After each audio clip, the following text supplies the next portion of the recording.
Good afternoon mga bata, ako si Kuya Reño and I'm a student nurse from Our Lady of Fatima University. So ngayon, tuturuan ko kayo kung paano maghugas ng kamay, bakit mahalaga maghugas ng kamay, at tuwing kailan dapat maghugas ng kamay. So may mga video ako dito, gawa ng mga kasamahan ko ng mga student nurse na katulad sa akin. So ang gagawin nyo ngayon is panoorin nyo lang ng video, intindihin nyo yung video. Kasi after nyo mapanood yung video, isatanungin ko kayo ng mga question, okay? And pag nasagot nyo yung tanong ko, may prize ako para sa inyo. Okay, let's start.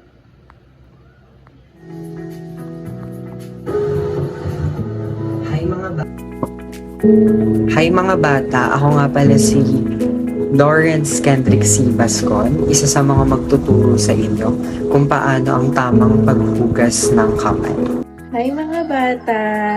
Ako nga pala si Ate Kelly at pag-uusapan natin kung bakit nga ba kailangan natin maghugas ng ating mga kamay.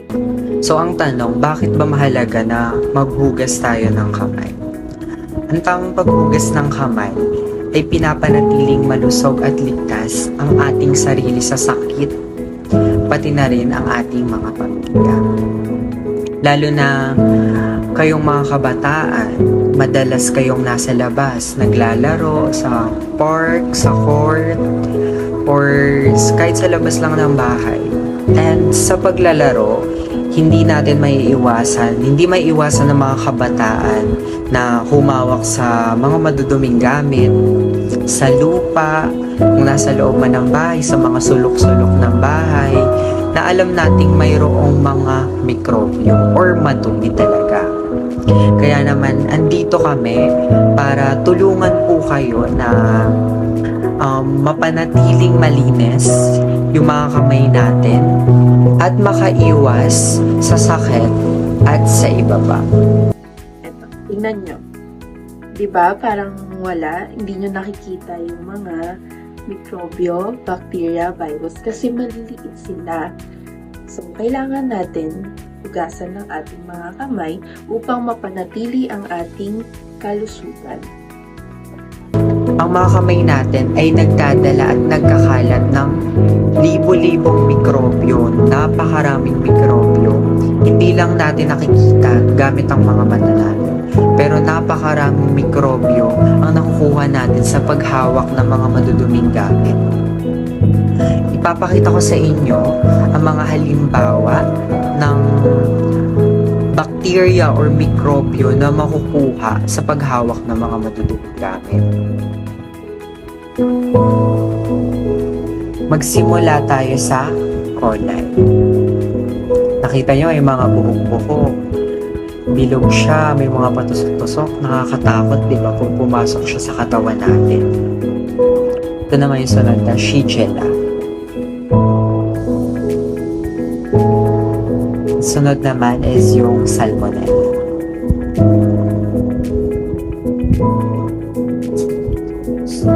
So, tatlo lang to sa mga halimbawa ng mga mikrobyo na pwede nating makuha sa mga maduduming gamit. Meron pa to at marami pang iba. Sobrang dami pa. At ang masama pa dun, pwede din tayong makahawa ng iba.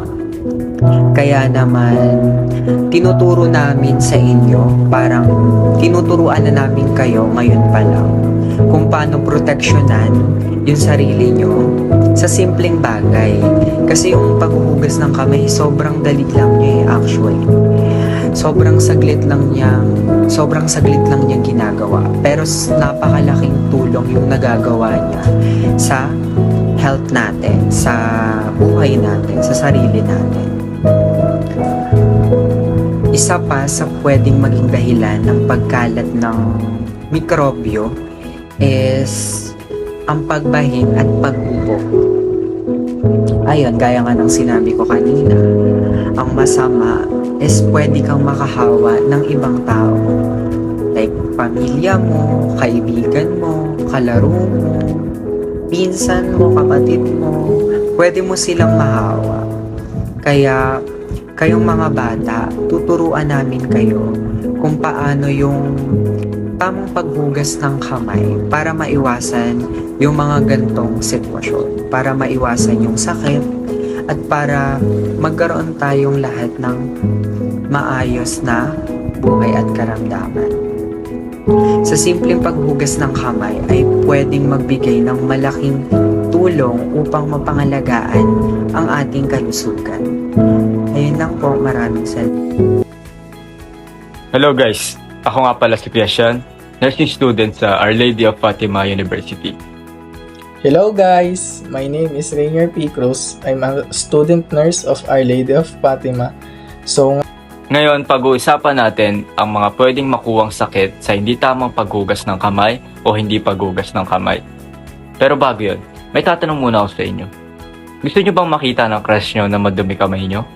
Siyempre hindi. Paano kayo mag-holding hands niyan, di ba? O kaya, paano kapag may sakit ka, mahahawaan mo pa siya, di ba? So ano nga bang mga sakit ang makukuha dito? Unang-una at laging tatandaan na nakaka-apekto ito madalas sa ating tiyan. Kaya unang-una dito ay ang pagtatae o LBM. Paano kapag kausap mo si crush? Bigla ka nautot kasi nagtatay ka. E di lalayuan ka niya kasi maaaway niya, di ba? Kaya iwasan natin na hindi magugas ng kamay upang hindi mautot sa harap ni crush. ay ang pagkakaroon ng ubo. Ba't nga ba tayo nagkakaroon ng ubo? Dahil sa hindi paghuhugas ng kamay. Ang una dyan ay yung kamay kasi natin yung isa sa pinakamaruming parte ng katawan natin. Bakit? Kasi saan natin siya hinahawak? Kunyari sa cellphone, sa mga gamit na ginagamit natin sa pang-araw-araw. Kaya yung kamay natin marumi. So ngayon, kapag kunyari kumain ka, tapos hindi ka nagugas ng kamay, pwede mong makain yung dumi sa kamay mo. Kaya yung mga dumi sa kamay mo, papasok siya ngayon sa katawan mo. Ngayon, yung dumi na yun, pwede siyang maging sanhi ng sakit. Pwede kang magkaubo kasi yung bakterya na yun, kumapit pala sa lalamunan mo. Ngayon, yung bakterya na yun, may irritate ni lalamunan mo. Magkakaroon ka ng ubo, may infect yung lalamunan mo, yung katawan mo. Kasi may marumi kang nakain. Kaya, naghuhugas ka ng kamay. Maaari ka rin dito magkaroon ng lagnat o panghina ng katawan. Hindi biro magkasakit ngayon kaya lagi nating iiwasan na hindi magugas ng katawan para makapasok tayo lagi o para makita natin si crush, diba? Pangalawa na dito ay ang dehydration. Alam nyo ba kung ilan ng bata ang na-hospital dahil sa dehydration? Pangatlo, mabilis ka rin mahawa sa chickenpox or bulutong. Paano na yan kapag nakita ka ni crush na may bulutong? Pwede mo pa siyang mahawaan, di ba? Tapos may kita ka niya, may tuldok-tuldok ka sa mukha mo. Pwede ka niyang iwasan. So kaya iiwasan natin na mangyari yun. Kaya lagi tayong maghugas ng ating kamay. At lalong-lalo na ngayon, ang sakit na COVID-19, mabilis itong makahawa. At pati na rin yung pertussis. Nako, kaya dapat lagi tayong maghugas ng kamay natin sa maayos na pamamaraan upang maiwasan ng mga sakit na dulot nito. At tatandaan, laging iwasan na idikit sa tenga, mata, ilong o labi ang maduming kamay upang hindi kumalat ang germs nito. Mainam din na kapag nasa labas ka, magdala ka ng sarili mong hand sanitizer or alcohol para naman sure na best in cleanliness ka. At kung galing naman sa labas, pagka-uwi, maghugas agad para hindi na kumalat yung germs nito. Lagi tatandaan, ang malinis na kamay plus pogi points or plus ganda points sa crush. Kaya lagi tayong maghugas ng kamay. Ayun lang, salamat. Sana may natutunan kayo. At ayun lang, paalam. #ididugyot for today's video. Tuwing kailan po tayo dapat nagugas sa ating mga kamay? Dapat po, after po natin umubo or sumipon, kailangan nagugas tayo ng ating mga kamay upang matanggal yung mga germs at bacteria sa ating kamay para po maiwasan ng mga iba't ibang sakit or infection na pwedeng maidulot ng ating pag-ubo or ating pagsipon. Pangalawa naman po, kapag tayo po ay pupunta sa palengke, ospital, simbahan, pag-uwi po natin, dapat nagugas po tayo ng ating mga kamay. Dahil syempre na-expose po tayo sa labas, humahawak po tayo ng iba't ibang bagay sa church, sa palengke, or kung saan po tayo magpunta. So pag-uwi po natin, nire-record po namin na maglinis kayo ng kamay upang maiwasan po ang iba't ibang uri ng sakit at hindi po ito kumalat sa inyong tahanan. Next naman po, kapag tayo po ay umahawak ng mga pera, kailangan po naghugas po tayo ng kamay after kasi hindi natin alam na kung kanino na galing yung mga perang hinahawakan natin. So kapag bumili po tayo sa labas, nagbayad po tayo, kumuha tayo ng item, dapat naghugas po tayo ng ating mga kamay dahil po marami po itong mga germs, bacteria na nakakapit po dito. So matatransfer po yun sa ating mga kamay. So kailangan linisin po natin ang maayos upang hindi po tayo magkaroon ng sakit or anuman po iba't ibang uri ng karamdaman.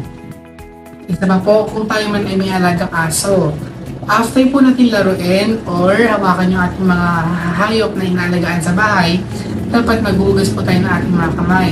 Bakit po?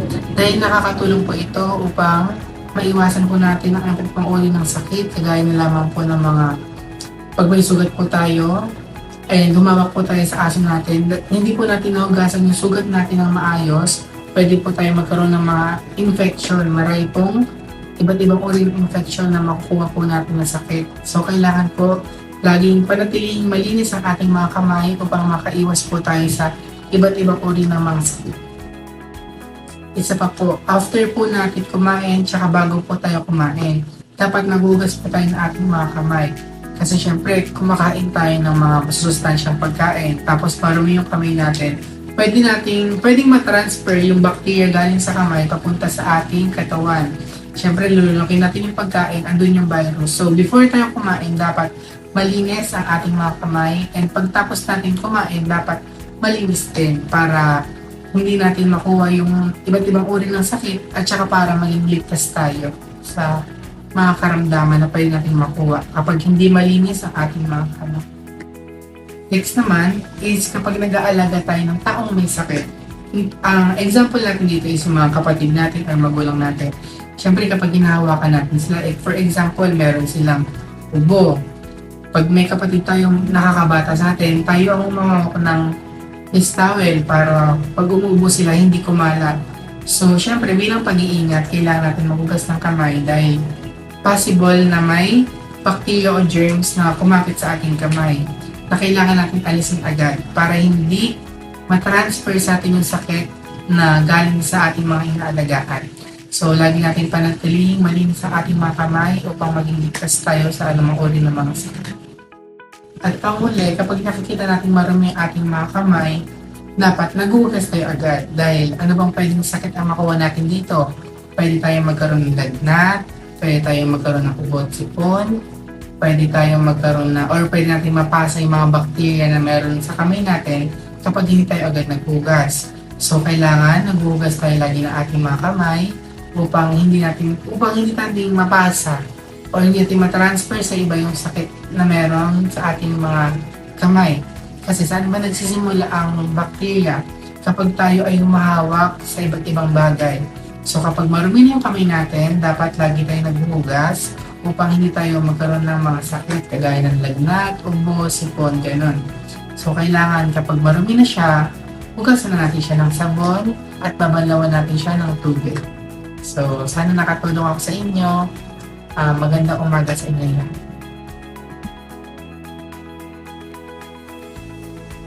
Hello everyone, my name is Mizadi Shana and welcome to our video on proper hand washing techniques. Today, we'll explore the significance of hand washing in maintaining personal hygiene and preventing the spread of germs and diseases. Did you know, kids, that hand washing is a simple yet crucial practice that plays a vital role in keeping ourselves clean and healthy? By washing our hands regularly, we can significantly reduce the risk of infections, illnesses, and contamination. Now, let's dive into the steps for proper hand washing. First, wet your hands with clean running water. Warm or cold is fine. Then turn up the tap with soap. Lather your hands by rubbing them together using the palm of one hand. Soak to the back of your hands between your fingers and nails. Next, scrub your hands for at least 20 seconds or sing a happy birthday twice.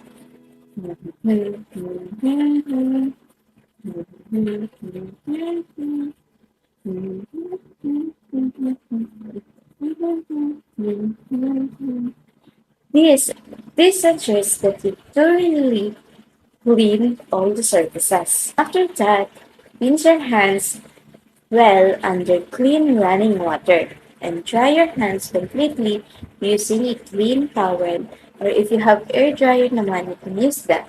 And lastly, use hand sanitizers if you have one. Kids, it's important to know that using soap and water is essential for hand washing. Soap helps to remove dirt and germs from our skin, making it easier to rinse them away. Hand washing with soap and water in 12 steps. Step 1. Wet hands. Step 2. Apply soap. Step 3. Rub hands palm to palm.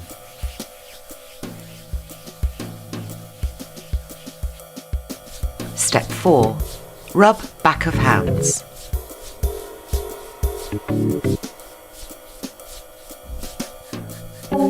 Step 5. Rub palms with interlaced fingers. Step 6. Rub back of fingers with fingers interlocked. Step 7. Rub each thumb.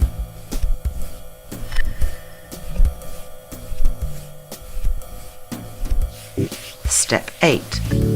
Rub tips of fingers in a circular motion. Step 9. Rub wrists.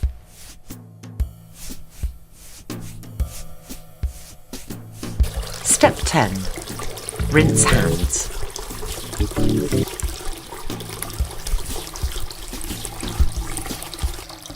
Step 11. Turn off tap with elbow. Step 12. Dry hands with disposable towels. Following these 12 steps for effective hand washing should take around 30 seconds.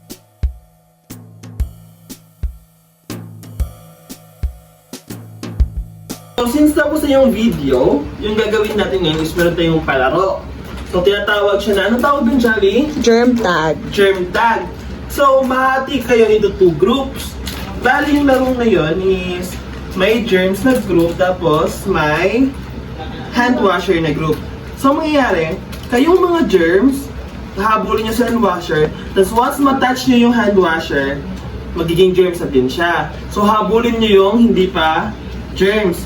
So kung sino man yung huling hindi na touch ng germs is my prize. So yung gagawin, example kayong 1, kayo muna yung germs, tapos kayo yung 2, sila muna yung hand washer. Sa next set of game, yung mga germs, sila naman yung hand washer, tapos yung mga germs, sila naman yung yung mga germs, sila yung hand washer, tapos yung mga hand washer, sila naman yung mga germs. Gets nyo ba? Okay. So ano, labas na kayo. Ano na?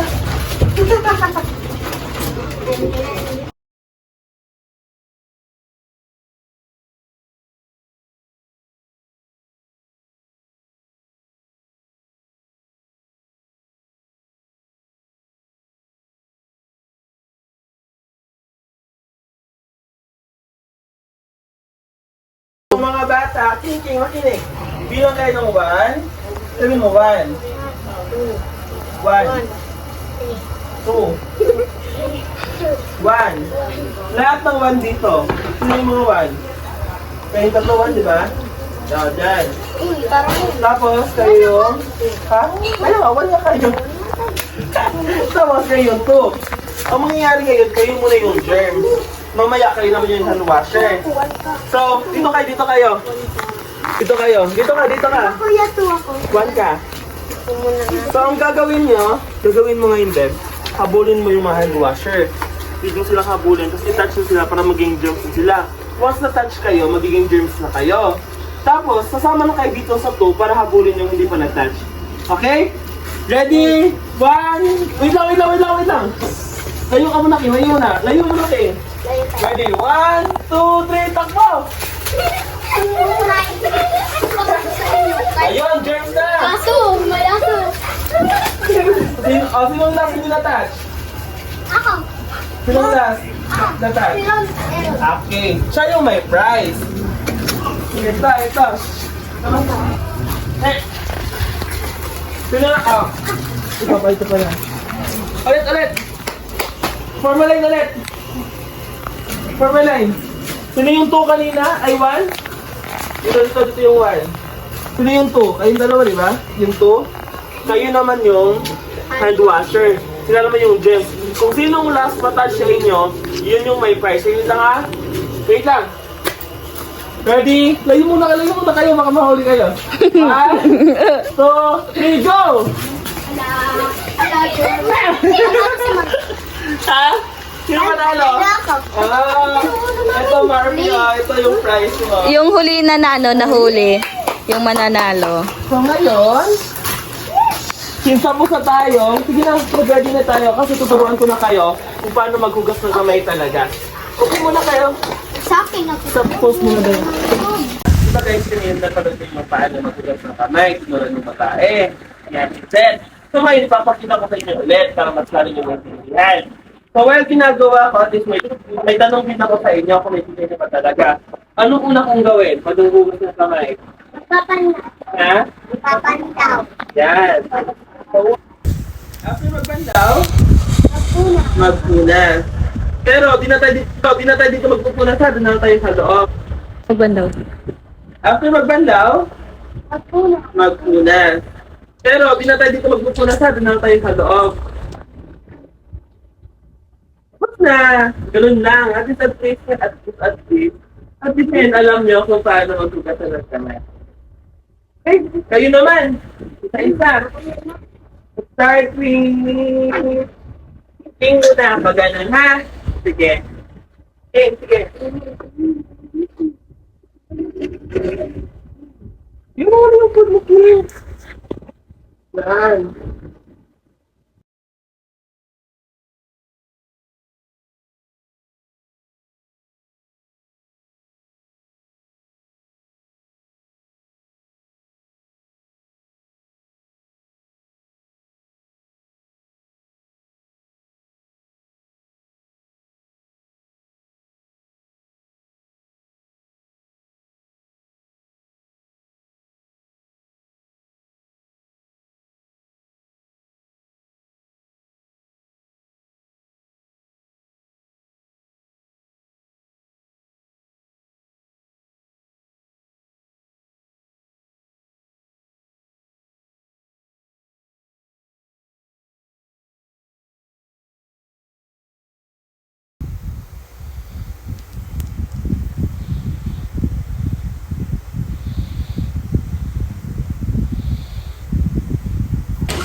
Since tapos na tayo maghugas ng kamay, ang next thing gawin natin, sispalis yung mga kamay ng bata, is pakainin natin sila.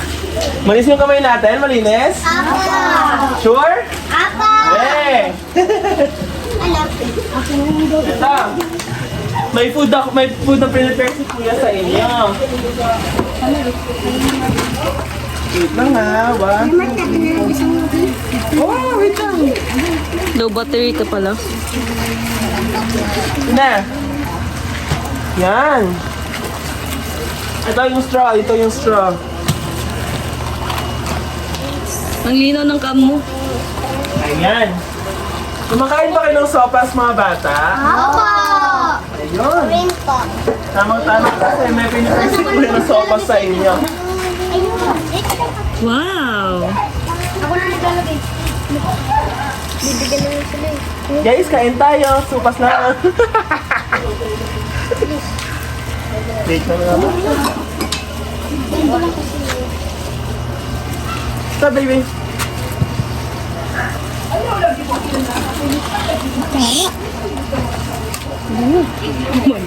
Wait lang mga bata, yung kutsarang ito. Ako nagluto niyan. Si Ate Jolly niya yung nagtimpla. Sana masarap. Sana magustuhan niyo. Ingo.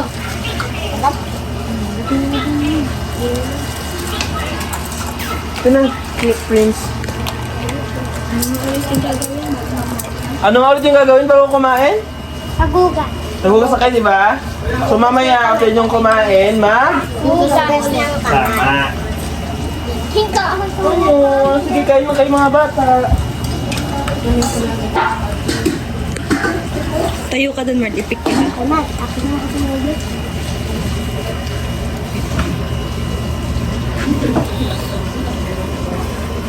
Sarap naman. Eh, Tingin, Mart.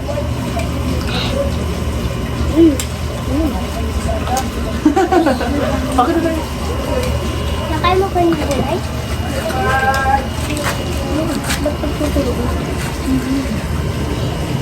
Babay na kayo sa kam. Bye-bye ka sa kam.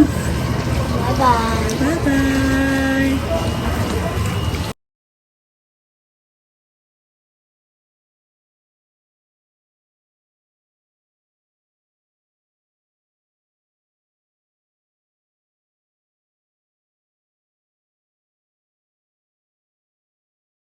Good day everyone, I am Kayla Torres and I'm with Arvin and Flores, and we are your health educators for today. In our gathering today, we will delve into a very important knowledge that will help us to stay healthy and strong, the proper way of hand washing. Ang paghuhugas ng kamay ay isang simple, ngunit napakahalagang hakbang sa ating pang-araw-araw na buhay. Tanong ko lang, bakit mahalaga ang tamang paghuhugas ng kamay? Para po makaiwas sa sakit at sa bakterya. Tama. Tara na at samahan nyo kami sa pagunlad ng ating kaalaman tungkol sa tamang paraan ng paghuhugas ng kamay. So, here are the 8 steps of proper hand washing. First, open the faucet and rinse your hands. Banlawan muna yung kamay. Second, put soap in your hands. Maglagay yan ng sabon. And third, scrub your hands horizontally for at least 5 seconds. Fourth, scrub your hands vertically for at least 5 seconds again. And fifth, rub each fingers. Okay, rub. Then, scrub 5 seconds your wrist, left and right. Then, rinse. Banlawan na natin. So, make sure na mababanlawan talaga and huwag ipapagpag. Then, dry your hands. For you to understand the proper hand washing, here are some videos. So, let's watch it.